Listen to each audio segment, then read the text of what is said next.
मुझे एक दृष्टांत याद आता है। अशोक जी ने नरेंद्र मोदी और अमित शाह का उल्लेख किया।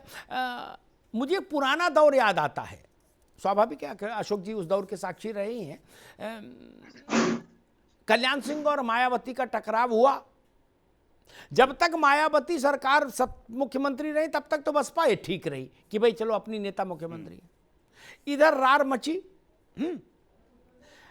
आखेट की जरूरत नहीं पड़ी, खोजना नहीं पड़ा। मैं गवाह, प्रथम पुरुष में गवाह हूं अशोक जी। जी आडवाणी जी के पास एक नेता चल के आए बाद में, जिनके नेतृत्व में बसपा का गुट 19 सांसद विधायक टूटे थे। आए और मिले, बोले हम आपकी को अपनी सेवाएं देना चाहते हैं। बिल्कुल बिल्कुल, बसपा का ये हाल है, ढूंढना नहीं।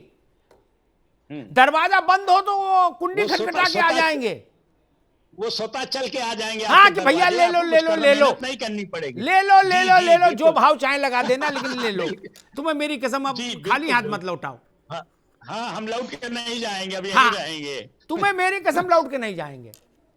जी जी, ये समस्या है, बिल्कुल है। ये समस्या बीएसपी में है। बाकी सब पार्टियां अपने उम्मीदवारों को होल्ड कर सकती है। और दूसरी चीज मैं और कहूंगा, ये मेरा अपना राजनीतिक हंच है। ओम प्रकाश राजभर, संजय निषाद, अपना दल, ये जो पार्टियां हैं ना, अगर स्पष्ट बहुमत की सरकार का निर्माण नहीं दिखा तो इन पार्टियों पर भी संकट के बादल मंडराएंगे। अशोक जी ठीक कह रहा हूं? इन पार्टियों पर भी संकट के बादल मंडराएंगे, क्योंकि जब आप टिकट वितरण में दूसरी चीजों को प्राथमिकता दे देते हैं, कोई भी आया कहीं से उतरा, आज मिला आपसे 5 मिनट में टिकट हो गई, वो अपना चला गया, तो आपसे उसका कोई रिश्ता ही नहीं।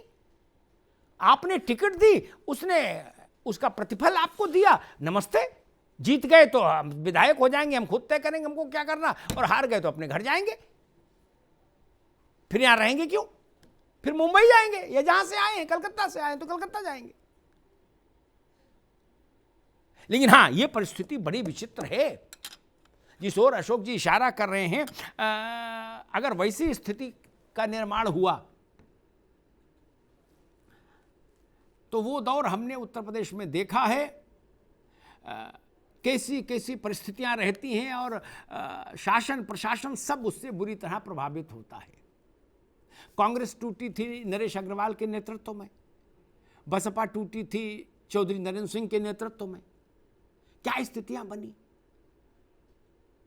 रघुराज प्रताप कुछ विधायकों को लेके आए थे, इस नाते वो मंत्री बने थे। बहुत विचित्र परिस्थितियां बनती हैं फिर, अगर क्लियर मैंडेट नहीं है तो। इसीलिए कहा जाता कि जनादेश स्पष्ट हो। हम उत्तर प्रदेश के महान मतदाताओं से जरूर आग्रह करेंगे,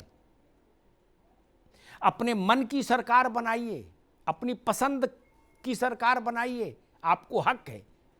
लेकिन इतना ख्याल रखिए कि जिसके माथे रोली चंदन लगाए उसको इतना लगा दे कि वो बहुमत की सरकार हो।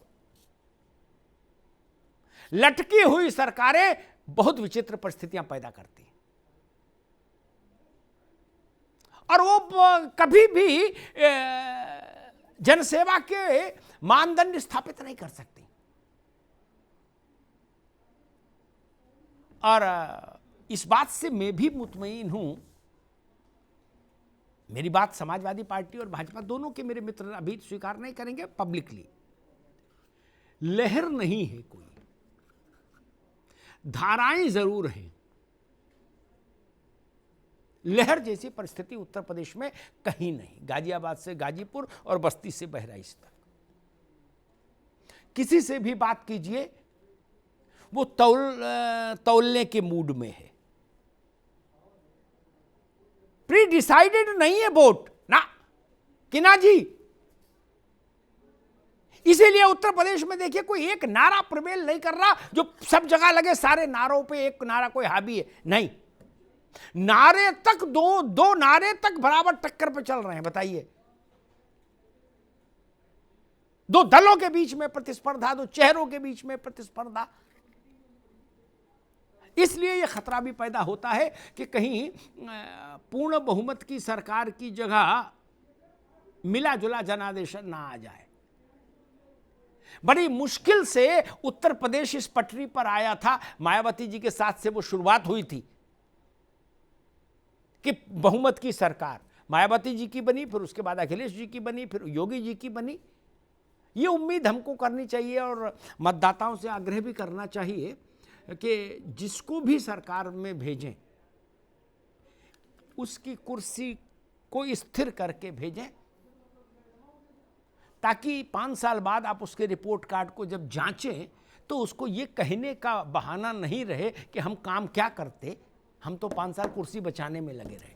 धन्यवाद।